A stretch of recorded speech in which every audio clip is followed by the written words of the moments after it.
গড়ে যদি আমরা সবচেয়ে কমেন্টাই ধরি 25 পিস পাইলাম তাহলে 1000 ভাগ 25, এটা রেট যদি আমরা ধরি 400 পিস, মানে 400 টাকা কেজি, 10 শতকে আমরা 1.5 থেকে 2 লক্ষ টাকা চোখ বন্ধ করে আমরা এখান থেকে তোলা সম্ভব। তারা বাইং মাছটা খুবই লাভজনক একটা বিষয়। এটা আমাদের দেশীয় একটি মাছ, যে কারণে মাছটির মধ্যে খরচ লাগে না বললেই চলে। এক কথায় বলতে গেলে বিনা খরচেই চাষ করা যায়।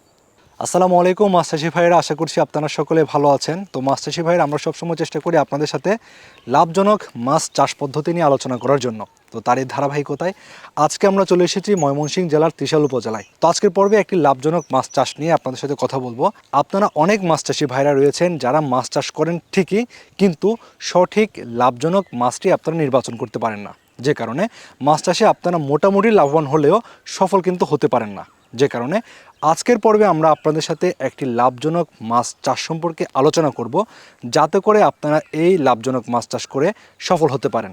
তো আজকের পর্বে আমরা যে মাছটি নিয়ে আলোচনা করব সেটি হচ্ছে তারাবাই মাছ। আপনারা জানেন আমাদের দেশের প্রাকৃতিক উৎস থেকে তারাবাই মাছ একটা সময় প্রচুর পরিমাণে পাওয়া গেলেও কালের বিবর্তনে কিন্তু প্রাকৃতিক উৎস থেকে এখন প্রায় বিলুপ্তির পথে। তবে অনেক উদ্যোক্তা ভাইদের প্রচেষ্টার কারণে বাণিজ্যিকভাবে তারাবাই মাছ চাষ করা যাচ্ছে।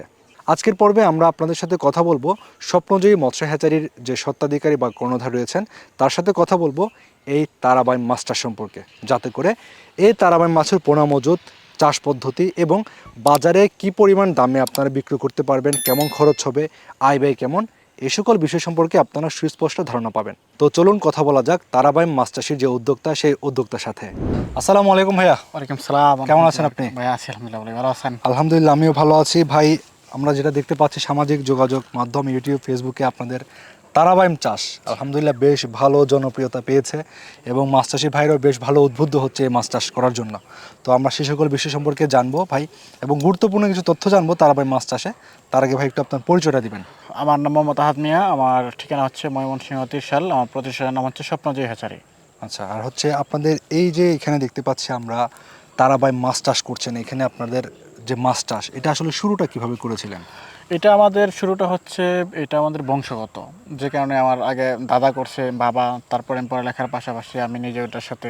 আপনি তো মূলত পেশায় মানে স্টুডেন্ট বা পড়াশোনা করছেন? জি জি। আচ্ছা, পাশাপাশি মাছ চাষে আছেন? মাছ চাষের সাথে আচ্ছা জড়িত, আচ্ছা, হ্যাঁ। আমাদের উদ্যোক্তাদের জন্য অনেক শুভকামনা। তো ভাই, এই মাছ যে আপনি চাষ করতেছেন তারাবাইমটা, এটা কিভাবে শুরু করেছেন?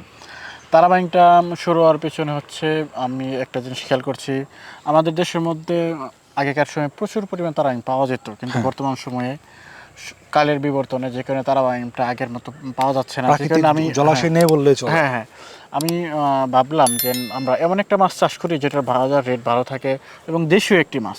আচ্ছা আচ্ছা, এবং কি এটা চাহিদাও ভালো, বাজারে চাহিদা কিন্তু বাজারে বেশ ভালো চাহিদা আছে এবং দামও কিন্তু অনেক ভালো। হ্যাঁ, দামও কিন্তু অনেক ভালো। তারপরে আমি ভাবলাম তারাবাইং কিন্তু প্রথমে এটার ভুট্টা সংগ্রহ করা হয়েছিল বিল থেকে ওই যে আমরা আমাদের গ্রামের ভাষায় মান্দা বলে থাকি, মান্দা থেকে যখন মাছ ধরা হয় বছর শেষে, হ্যাঁ, যখন পানি নিচে নামা যায় বর্ষাকাল শেষের দিকে পর্যন্ত মান্দাগুলো সেচ দেওয়া হয়, ওখান থেকে আপনার 2 কেজি পরিমাণের তারাবাইং নিয়েছিলাম। আচ্ছা আচ্ছা, হ্যাঁ, তারাবাইং না এগুলো নিয়ে আমরা হ্যাচারি চাই না।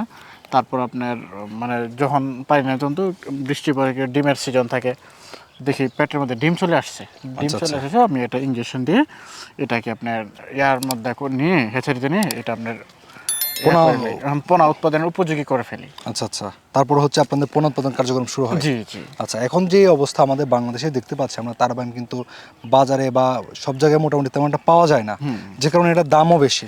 এখন এই মাছটা যে চাষ করছেন আপনারা, পুকুরটা কিভাবে নির্বাচন করেন? এটার পুকুর নির্বাচন করতে হলে এটা আপনার প্রথমে যে পুকুর যে প্রস্তুতিগুলো আমরা সকলে হয়তো জানি, যারা মাছ চাষে জড়িত আছি বা নতুন যারা আছে তারা হয়তো কিছুটা হয়তো ধারণা রয়েছে, তাই না?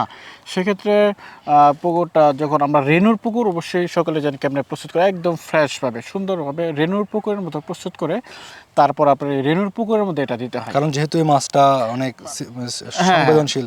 জি জি জি। এই জন্য ভালোভাবে পুকুর প্রস্তুত করে নিতে হয়। হ্যাঁ হ্যাঁ, দামি একটা মাছ, এটা ভালোভাবে না করলে, প্রস্তুতি না করলে পরে দেখা যাচ্ছে পুকুরের ঝামেলার জন্য মাছটা নষ্ট হয়ে চলে, আমাদের একটা সমস্যা দেখা দেয়। আচ্ছা আচ্ছা, যেখানে পুকুরটা খুব সুন্দরভাবে প্রস্তুত করতে হবে, রেনুর পুকুরের মতো একদম। আচ্ছা, পুকুর প্রস্তুত করে তারপরে পোনা কতদিন পর ছাড়তে পারবে? পুকুর রেডি হলে 5 থেকে 7 দিনের মধ্যে পোনা পোনা মজুত করা ছাড়া যাবে। আচ্ছা আচ্ছা, আমরা এই পাশে যে দেখতে পাচ্ছি এই পুকুরের মধ্যে আপনারা কি মাছ দিয়েছেন, বা এখন আপনাদের কতগুলো পুকুরে তারাবাই মাছ চাষ করছেন? আমাদের বর্তমান রয়ে গেছে, আমরা এখন তো মানে ব্রুডগুলো রাখছি আপাতত আপনার 2টা পুকুরের মধ্যে, পাবদা, গুলশা, ট্যাংরা, তারাবাইম, এগুলো ব্রুডগুলো একই সাথে আমরা রাখি। আপাতত 6টা পুকুরের মধ্যে রেনু দেওয়া আছে। এইগুলোর চাহিদা প্রচুর, এক কথায় বলতে গেলে তারাবাইমের যে চাহিদা রয়েছে ওই চাহিদা আমরা প্রয়োজনীয় যতটুকু আমরা চাহিদা পূরণ করতে পারি। আচ্ছা আচ্ছা, কারণ বেশ যেগুলো ভালো 6টার মধ্যে আপাতত রেনু দেওয়া আছে, আমরা বর্তমান এগুলা ডেলিভারি দিতেছি। তারাবাই মাছ যখন কেউ চাষ করবে তখন শতক প্রতি কেমন পোনা মজুদের পরামর্শ দিচ্ছেন? এই মাছটা 2টা ভাগে চাষ করা সম্ভব। একটা হচ্ছে মিশ্রভাবে এবং এককভাবে। আপনি যখন এককভাবে 15টা মজুত করবেন তখন আপনি 1200 থেকে 1500 পিস প্রতি শতকে মজুত করবেন। আচ্ছা আচ্ছা। আর আপনি যখন মিশ্র চাষ করবেন তখন 800 থেকে 1000 পিস পুকুরে পোনা মজুত করবেন। আচ্ছা, মিশ্র পদ্ধতি বলতে এটা কি কি মাছের সাথে চাষ করা যাবে? মিশ্র পদ্ধতি বলতে এটা গুলশা, ট্যাংরা, পাবদা এগুলোর মধ্যে চাষ করা সম্ভব। আচ্ছা, আর রুই জাতীয় মাছ দেওয়া যাবে কিনা? আপনি কার্প জাতীয় মাছ যদি দেন তাহলে আপনার এই যে পাবদা, ট্যাংরা এগুলো ক্ষতিগ্রস্ত হয়ে যাবে, বা গোলসা এগুলো ক্ষতিগ্রস্ত। যেহেতু আপনি একক ক্যাটফিশের মধ্যে চলে যান তাহলে এটা আপনার ওই যে পাবদা, গোলসা, ট্যাংরা এগুলো চাষ করবেন। আর যদি মনে করেন যে না আমি সাথে কার্প জাতীয় দিব তাহলে এই গোলসা, ট্যাংরা, পাবদা এগুলো দিয়ে না, তাহলে মাছগুলো অনেকটা নষ্ট হয়ে যায় আর কি। আচ্ছা আচ্ছা, এখন এই তারাবাই মাছ চাষ করার জন্য আপনার কেমন মাটির পুকুর প্রয়োজন হয়? আপনি এটার জন্য আপনার বেলে দোআঁশ মাটির হলে সবচেয়ে ভালো হয়। আচ্ছা আচ্ছা, এটা আপনার তারাবাইয়ের জন্য উপযোগী সবচেয়ে বেশি। আচ্ছা, আপনাদের হচ্ছে কি এখন বর্তমান সময়ে সারা দেশে কেমন সারা পাচ্ছেন তারাবাই চাষে? আমাদের বর্তমান সময়ের মধ্যে কারণ তারাবাই এটা তো আপনার সহজে পাওয়া যায় না। জি, মানে একটু চাহিদা সম্পন্ন মাছ। এই মাছটা আমরা উৎপাদন করি হাত থেকে না 2-4-5টা হ্যাচারি, পরে এইখান থেকে আরো 20 জন নিয়ে ওই যে তৃতীয় পক্ষ নিয়ে বিক্রি করতেছে। ওই দিক বিবেচনা করলে তো এটার চাহিদা প্রচুর, ওই চাহিদা অনুযায়ী আমরা উৎপাদন করতে তো ওইরকম ভাবে পারতেছি পারা যাচ্ছে না। হ্যাঁ, পারা যাচ্ছে না। এই মাছ চাষের ক্ষেত্রে ভাই এত চাহিদা থাকার কারণ কি? এটার সবচেয়ে বেশি চাহিদা হচ্ছে আপনার এটার খরচ একদম লাগে না বললেই চলে, খরচ খুব কম। আর দ্বিতীয় নাম্বার হচ্ছে এটার বাজার চাহিদা খুবই ভালো।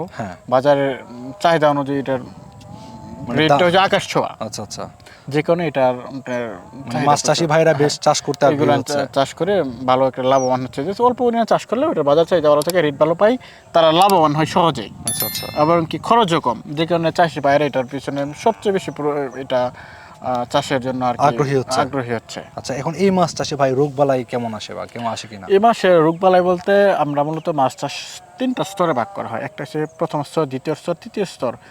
এই একটা মাছ যখন নিচের স্তরে উপরের স্তর থেকে আসা অক্সিজেন নিয়ে থাকে তখন এই মাছটা উপরে আবহাওয়ার সমস্যার কারণে এটা আপনার মাছের শরীরে রোগবালাই হওয়ার সম্ভাবনা থাকে। আর যেহেতু এই মাছটা নিচের স্তরের, উপরে তেমন একটা অক্সিজেনের প্রয়োজন হয়, সেক্ষেত্রে এই মাছের রোগবালাই নাই বললেই চলে।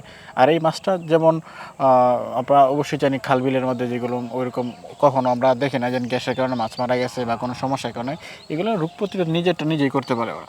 আচ্ছা আচ্ছা, এই কারণে কিন্তু ওই দিক দিয়ে একটা প্লাস পয়েন্ট আছে। হ্যাঁ, প্লাস পয়েন্ট, মাছটা নষ্ট হয় কম। আচ্ছা, এখন এই মাছটা যদি কেউ চাষ করতে চায় তাহলে কেমন জায়গার মধ্যে চাষ করলে উত্তম হবে?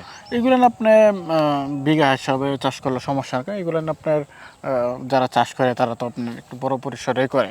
আচ্ছা, যে কারণে আপনার ধরেন 1 বিঘার মধ্যে আপনি চাষ করলেন। আচ্ছা, ছোট ধরনের পুকুরে চাষ করা যাবে না? হ্যাঁ, অবশ্যই করা যায়, কেন করা যাবে না? কারণ আজকে আমার 10% পুকুর আছে, আরেকজনের আছে 1 বিঘা, তাই মানে কি আমার 10%-এর মধ্যে চাষ করা সম্ভব নয়? ভাই, এই মাছটা চাষ করার ক্ষেত্রে আসলে খাবারটা কোন ধরনের খাবার ব্যবহার করলে বা খাবার কি পরিমাণ লাগবে? এটা আপনি যদি এককভাবে চাষ করেন তাহলে তো আপনার পুকুরে একটা প্রাকৃতিক খাবার থাকবে, যেমন ওই যে পুকুরের মধ্যে জি টাইপের একটা তৈরি হয়, জুপ্লাঙ্কটন এবং ফাইটোপ্লাঙ্কটন বা জি টাইপের একটা হয় লম্বা। আচ্ছা আচ্ছা, দৌড়াদৌড়ি করে, এইটাই হচ্ছে মূলের প্রধান খাদ্য। আর যখন আপনি আর এই এক খাবার দা তো আর একটা মাছ চাষ করা সম্ভব না, এর পাশাপাশি আপনি দিবেন ওই যে পাউডার খাবারটা আছে না, জি, ফিট পাউডার, মানে পাউডার খাদ্য যেটা থাকে। আর যদি মিশ্র চাষ করেন, মিশ্র চাষের ক্ষেত্রে আছে আপনার পুকুরে একটা প্রাকৃতিক খাদ্য তৈরি করে এরা, তারপর আপনার ওই যে অন্যান্য মাছের তো একটা খাবার দিতে হয়। ওই খাবারটা যখন খাবে তখন ওইটা তো মধ্য স্তর এবং উপর স্তরের মাছ থাকবে মূলত। তারপর এই মাছগুলো যখন কিছু খাদ্য তো বাড়বে, বাড়ার পরে যখন এটা নিচে যাবে তখন ওই তারাবাই অবশিষ্ট খাবারগুলো তারাবাই গ্রহণ করবে। জি জি, তাহলে কিন্তু খাবার খরচটা কিন্তু অনেকটা কমে যাচ্ছে। পুকুর থেকে যখন এই মাছটা কেউ আহরণ করবে তখন আসলে কিভাবে পরামর্শ দিচ্ছেন আপনারা? পুকুর থেকে যদি কেউ, কারণ আমরা মূলত এটা জানি যে এই মাছটা মূলত আড়ালে আবটালে থাকতে পছন্দ করে, সেক্ষেত্রে আপনার দেখা যাচ্ছে সকাল ভোরে মানে ফজর নামাজের পরে একটা নীরবতা একটা সময় আসে, বা মাগরিবের নামাজের পরে এসার মানে আগে একটু একটা নীরবতা সময় আসে। হ্যাঁ। ওই দুইটা সময়ের মাঝে যে কোনো একটা সময় আপনি যদি জাল টান দেন, তাহলে দেখছেন প্রায় 30 অথবা 40% পোনা এর মধ্যে চলে আসবে। মাছ চলে আসবে এর মধ্যে। হ্যাঁ, তারপর আমরা মূলত যারা মাছ চাষ করি তার থেকে 3.5 থেকে 4 ফিটের মধ্যেই থাকে পানির পরিমাণ। হ্যাঁ। তারপর দেখা যাচ্ছে 2 ফিট পানি আপনি কমায় নিলেন বা 3 ফিট কমায় নিলেন, তখন আপনার যাই 1.5-2 ফিট পানি থেকে ওর মধ্যে জাল টান দিলেন, আরও প্রায় 30% মতো পোনা এটার মধ্যে চলে চলে আসবে। আসলো। হ্যাঁ। আসার পরে তারপর আপনার পুকুর সেচ দিয়ে বাকিটা তোলে। আচ্ছা, এখন বাজারে আসলে কেমন দাম পাওয়া যাচ্ছে এই মাছের?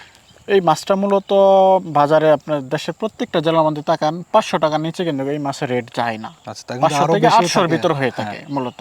কেউ যখন এই তারাবাই মাছটা চাষ করবে, ধরুন আমরা 10% যদি হিসেব করি, প্রথমে 100% হিসাব বের করি, তাহলে আচ্ছা। সহজ হবে।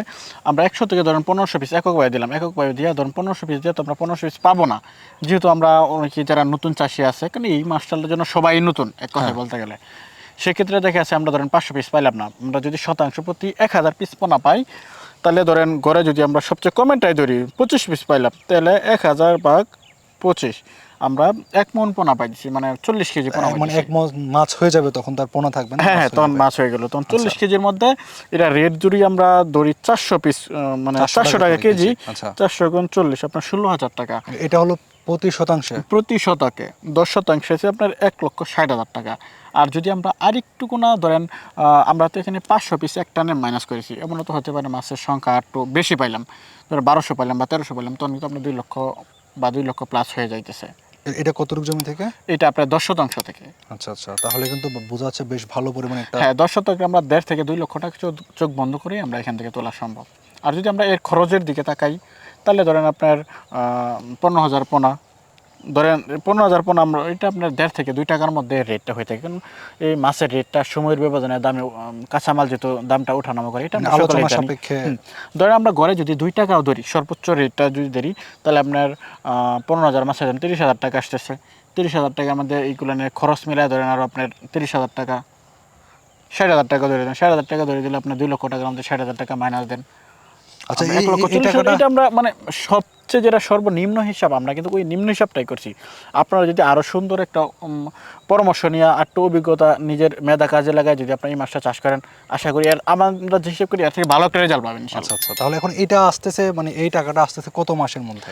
এটা আসতেছে আপনার 5.5 থেকে 6 মাস সময় নিতেছে। তাহলে কিন্তু আপনারা বুঝতে পারতেছেন এই মাছ চাষটা কতটা লাভজনক। এখন আপনাদের এখান থেকে আপনারা কি মাছের পোনা সরবরাহ করছেন কিনা?